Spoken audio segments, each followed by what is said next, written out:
नमस्ते, आदाब, सत श्री अकाल दोस्तों। आशा है कि आप सभी कुशल मंगल हों। आज हम एनालिसिस करेंगे फ्रेंड्स एचडीएफसी बैंक लिमिटेड, जो प्राइवेट बैंकिंग सेक्टर की नंबर 1 जो बैंकिंग इंस्टीट्यूट है।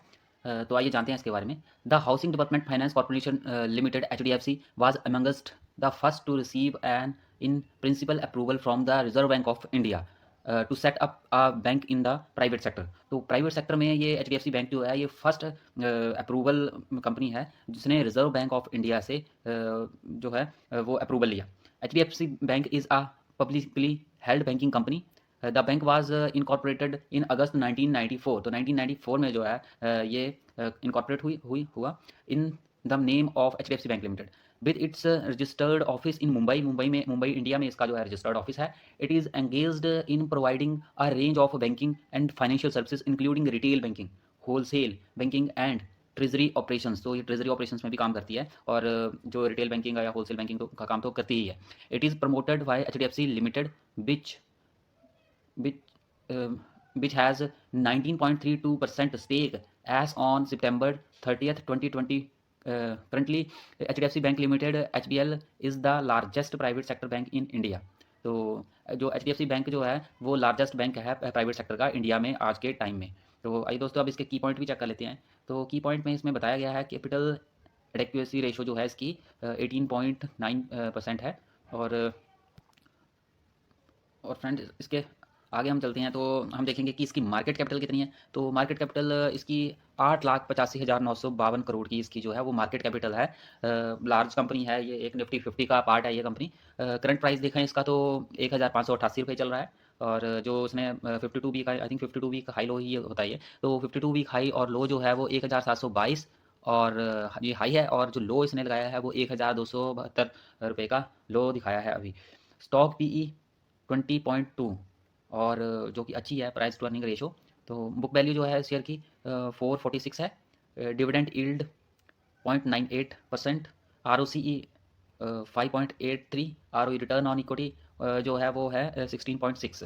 और आर ओ सी ई जो होती है वो रिटर्न ऑन कैपिटल एम्प्लॉयड, जो कैपिटल लगा रखी है हमने उस पर कितना रिटर्न है उस वो दिखाता है। 5.83% है ये। और हम देखेंगे कि आर ओ ई जो है वो है 16.6%, means return on employed capital, ठीक, सॉरी रिटर्न ऑन इक्विटी। तो रिटर्न इक्विटी में जो है वो 16.6% का रिटर्न दे रही है। फेस वैल्यू जो है इसकी 1 रुपीज़ है। और आगे चलते हैं फ्रेंड्स तो इसके हम कंसिक्वेंसेज और प्रोज देखेंगे।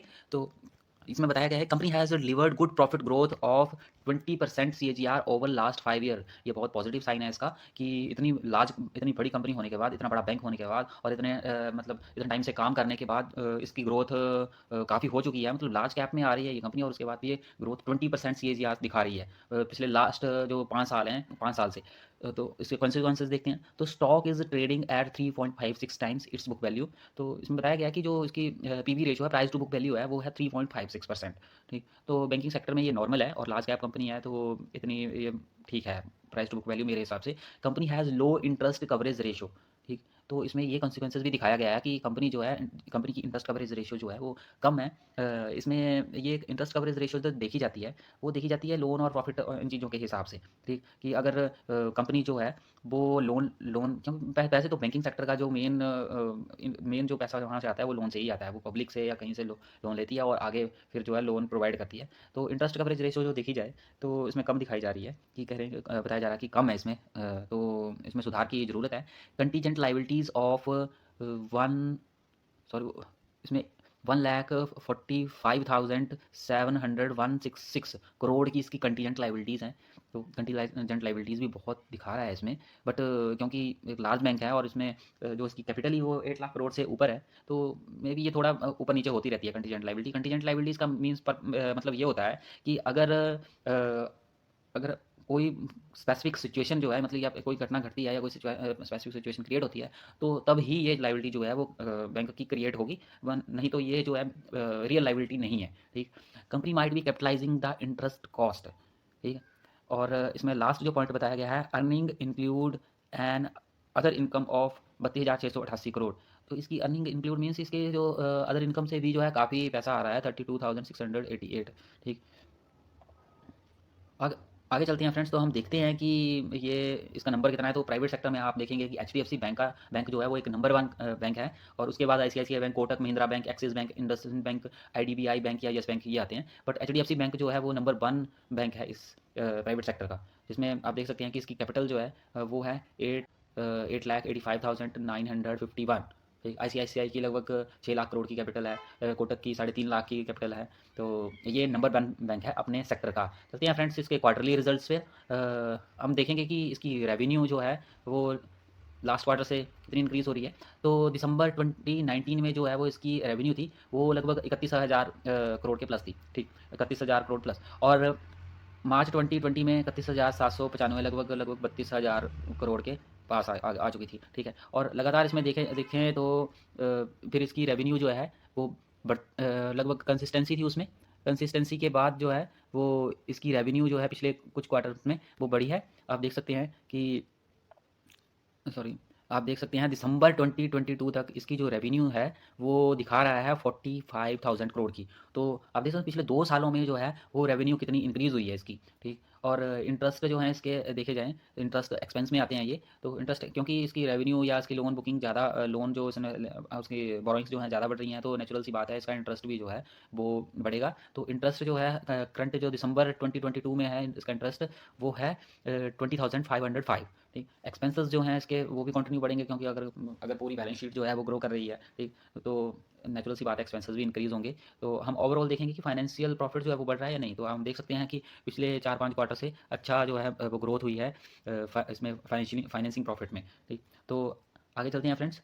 फाइनेंसिंग मार्जिन जो है वो काफ़ी इंक्रीज़ भी बीच बीच में, हाँ 10%, और उसके बाद 12% की रेंज में आया, और अभी 16% की रेंज, 17% की रेंज में चल रहा है। ठीक, तो इसका फाइनेंसिंग मार्जिन भी जो है वो इंक्रीज़ हुआ है। अदर इनकम देखें तो अदर इनकम में भी इंक्रीमेंट देखी गई है कुछ क्वार्टर से, तो ये भी एक पॉजिटिव साइन है। प्रॉफिट बिफोर टैक्स, तो प्रॉफिट बिफोर टैक्स में जो है वो भी प्रॉफिट बिफोर टैक्स में भी इंक्रीमेंट हुई है। देख सकते हैं आप जो लास्ट क्वार्टर जो हम देख रहे हैं वो उसमें लगभग 10,249 रुपये का, सॉरी करोड़ का जो प्रॉफिट बिफोर टैक्स था, और अभी ये जो बढ़कर हो चुका है वो है 14,218 करोड़ का प्रॉफिट। ठीक, नेट प्रॉफिट जो है वो नेट प्रॉफिट भी इंक्रीज़ हो रहा है। नेट प्रॉफिट भी अभी जो दिख रहा है लास्ट क्वार्टर का दिसंबर 2022 का 12,735 करोड़ का जो नेट प्रॉफिट है। आगे चलते हैं फ्रेंड्स, हम चेक करते हैं इसके year wise profit and loss account. तो year wise profit and loss account में ये दिखा रहे हैं कि रेवेन्यू जो है वो कंटिन्यू जो है वो इंक्रीज़ हो रही है। आप देख सकते हैं कि लगभग हम चेक करेंगे तो मार्च 2015 में जो इसकी रेवेन्यू थी वो रेवेन्यू 50,666 की थी, और उसके बाद ये बढ़ते बढ़ते लगभग अभी हो चुकी है 1,35,936 करोड़ की। तो काफ़ी इंक्रीमेंट हुई है उसके बाद पिछले 7-8 सालों में। और हम चेक करेंगे अब इसका इंटरेस्ट, तो इंटरेस्ट में भी जो है इंक्रीमेंट अच्छी खासी हुई है। ठीक है, एक्सपेंस भी बढ़ेंगे, नेचुरल सी बात है, तो एक्सपेंसेस में भी जो है इंक्रीमेंट हुई है। और जो फाइनेंसिंग प्रॉफिट है वो भी पिछले 3 सालों में का हम देख सकते हैं तो अच्छा खासा इंक्रीज़ हुआ है। और अदर इनकम में भी इंक्रीज़ देखा जा रहा है, डेप्रिसिएशन में भी इंक्रीज़, इसके एसेट्स वगैरह में इंक्रीज़ हुए होंगे, तो एसेट्स इसका डेप्रिसिएशन भी जो है वो इंक्रीज़ हुआ है। और नेट प्रॉफिट देखें फ्रेंड्स, तो नेट प्रॉफिट जो है वो करंटली 38,151, लास्ट फाइनेंशियल ईयर जो मार्च 2022 का है उसमें 38,151 करोड़ का जो नेट प्रॉफिट है। और नेट प्रॉफिट में भी लगातार जो है वो इंक्रीज़ देखा गया है। जो इसकी ईपीएस है, अर्निंग पर शेयर है, वो भी काफ़ी इंक्रीज़ हो रही है। अर्निंग पर शेयर 21 से लेकर के अभी तक 68% तक जो है इंक्रीज़ हुआ है इसका ईपीएस। डिविडेंड पे आउट देखी जाए तो 19% से अभी 23% तक चल रही है पिछले 7-8 सालों से, अभी 23% पर पहुंची है डिविडेंड पे आउट, सॉरी। तो उसके बाद हम फ्रेंड्स चलते हैं आगे, हम देखेंगे इसकी बैलेंस शीट। तो शेयर कैपिटल जो है, शेयर कैपिटल में भी मार्च सन 2017 से, ठीक, तो वो इंक्रीज़ हो रहा है धीरे धीरे। और अभी इसकी जो मार्केट कैपिटल जो है वो 555 यानी 555 करोड़ की है। रिजर्व्स में भी जो है इंक्रीज़ है इसके। ठीक, तो लगभग अभी जो रिजर्व जो चल रहे हैं वो 2,46,772 करोड़ के जो रिजर्व्स हैं, और ये लगभग 2.5 गुना हो चुके हैं पिछले 7-8 साल से। ठीक, बोरोइंग्स देखी जाए तो बोरोइंग्स में भी इंक्रीज़ आया हुआ है इसमें। कंपनी ने अच्छा जो है पैसा इकट्ठा किया है पब्लिक से या अदर फाइनेंशियल इंस्टीट्यूट से, कंपनीज़ वगैरह आती हैं जिसमें, तो सॉरी फाइनेंशियल इंस्टीट्यूट नहीं, प्राइवेट सेक्टर की कंपनीज़। तो बोरोइंग्स में भी आप देखेंगे कि पिछले 7-8 साल से लगभग 2.5 गुना जो है बोरोइंग्स भी हो चुकी हैं इसकी। ठीक। और अदर लायबिलिटीज़ में भी इंक्रीज़ देखा गया है, तो नेचुरल सी बात है कि कंपनी अगर ग्रो करेगी तो उसकी अदर लायबिलिटीज़ भी बढ़ेंगी। फिक्स्ड एसेट्स जो देखे जाएँ इसके, तो फिक्स्ड एसेट्स में भी इंक्रीज़ हुआ है, और पिछले 2-3 क्वार्टर से पिछले 2-3 साल से, तो अभी इसमें भी इंक्रीज़ हुआ है। लगभग सन 2022-20 में इसका जो एसेट्स थे वो 4,776 करोड़ के थे, और अभी जो इंक्रीज़ होकर के लगभग 6,432 करोड़ के जो हैं वो इसके एसेट्स हैं। इन्वेस्टमेंट्स में भी काफ़ी इंक्रीज़ हुआ है। इन्वेस्टमेंट्स भी हम देखेंगे तो ढाई गुना हो चुकी हैं पिछले 5-6 सालों से, और अदर एसेट्स में भी काफ़ी इंक्रीज़ देखा गया है, और ये भी हम देखें तो ढाई गुना, लगभग ढाई गुना ही इसमें भी इंक्रीज़ हुआ है पिछले 6-7 सालों से। तो अब हम फ्रेंड्स आ जाते हैं इसके कैश फ्लोज़ पे। तो कैश फ्लोज़ भी इसके जो देखें तो टोटल ठीक-ठीक दिखा रहे हैं इसके कैश फ्लोज़ भी। और रेशोज़ हम चेक करें तो रेशोज़ में आरओई, रिटर्न ऑन इक्विटी जो है वो मार्च 11 के फाइनेंशियल ईयर में 17% थी, और उसके बाद उसका देखते जाएँ लगातार 19%, 20, 22%, तो ये लगभग 20 या 20% के आसपास ही जो है वो स्टैंड कर रही है इसकी आरओई। थोड़ी-सी घटी है बीच में, लगभग 18%, 17, तो ओवरऑल देखा जाए तो इसकी 16 या 16 प्लस ही जो इसकी आरओई है, रिटर्न ऑन इक्विटी जो है, ठीक। अब हम फ्रेंड्स चलते हैं इसके शेयर होल्डर पैटर्न पर। तो शेयर होल्डर पैटर्न में हम देखेंगे कि प्रमोटर्स, एफआईआई, डीआईआईज ने जो है वो कितनी कितनी इसमें स्टेक ले रखी है। तो प्रमोटर्स जो हैं इसमें स्टेक कर रहे हैं 25% के पास। तो फ्रेंड्स 25% प्रमोटर इसलिए इसमें कम है क्योंकि ये एक लार्ज कैप कंपनी है, इसकी ग्रोथ के इतने ज़्यादा चांसेस हो दिखते नहीं है, ठीक। तो क्योंकि प्रमोटर्स हमेशा जो है नए नए बिजनेस की तलाश करते रहते हैं ग्रोथ के लिए, तो तभी इसमें 25% है, बट ऑल ओवर ठीक है, क्योंकि और भी बहुत सारी लार्ज कैप कंपनीज हैं जिनमें प्रमोटर्स की होल्डिंग इतनी नहीं है। तो ये एचडीएफसी बैंक जो है प्रमोटर्स के मामले में ठीक है। एफआईआईज देखेंगे फ्रेंड्स, तो जो जो सितंबर 2020 में थी वो 37% थी, और अब ये जो है वो बढ़कर 32.10% जो है वो इंक्रीज़ होकर के हो चुकी है, ठीक। तो जो एफआईआईज़ में जो एफआईआईज़ की जो होल्डिंग है उसमें स्टेबिलिटी भी दिख रही है, ठीक। डीआईआईज़ ने भी इसमें 28% तक जो है वो होल्डिंग है रखी हुई है, और ये लगातार पिछले क्वार्टर्स से जो है सितंबर 2022 से लगातार इंक्रीज़ दिखाई दे रहा है इसमें, ठीक। इंक्रीज़ हुई है, और गवर्नमेंट की भी इसमें होल्डिंग है। गवर्नमेंट की होल्डिंग इसकी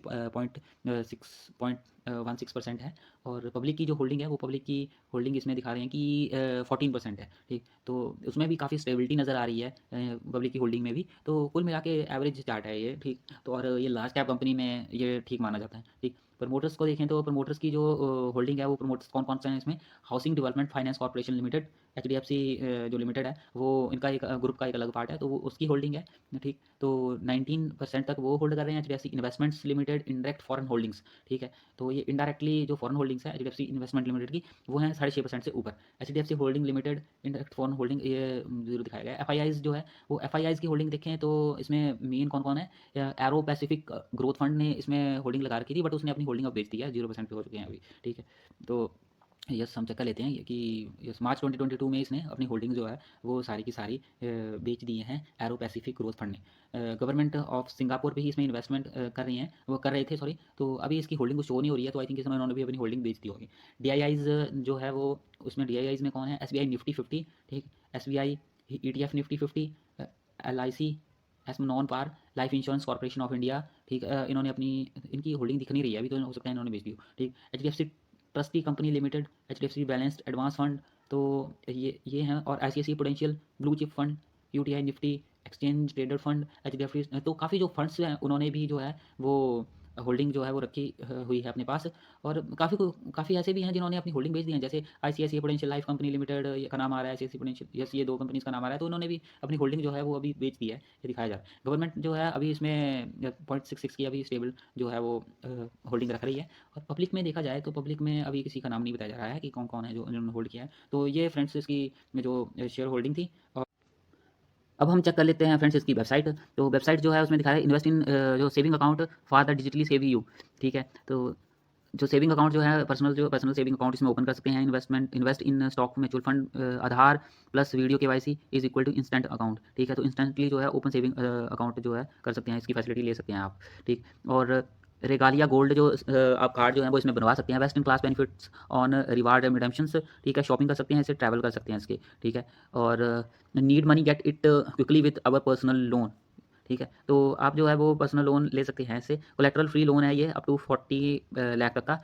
और इसमें बेस्ट इंटरेस्ट रेट जो है ये प्रोवाइड कर रहे हैं, ये इनका कहना है, ठीक है। You can bank upon the best insured return है। तो आप इस पे एफडी पे जो है वो अच्छे खासे रिटर्न्स ले सकते हैं। इसमें 7.10% का पर एनम मतलब पर ईयर का जो रेट जो है ये बता रहे हैं, ठीक। और इसमें आप जो गेट ₹1500 अमेजन वाउचर, ठीक है, आप अमेजन वाउचर ले सकते हैं, अप्लाई कर सकते हैं इसके लिए। एचडीएफसी बैंक क्रेडिट कार्ड जो है आप बनवा सकते हैं यहाँ पे। और आगे चलते हैं friends, reserve bank integrated ombudsman schemes, ठीक है, single window for resolution of complaints against RBI regulated entities, ठीक है।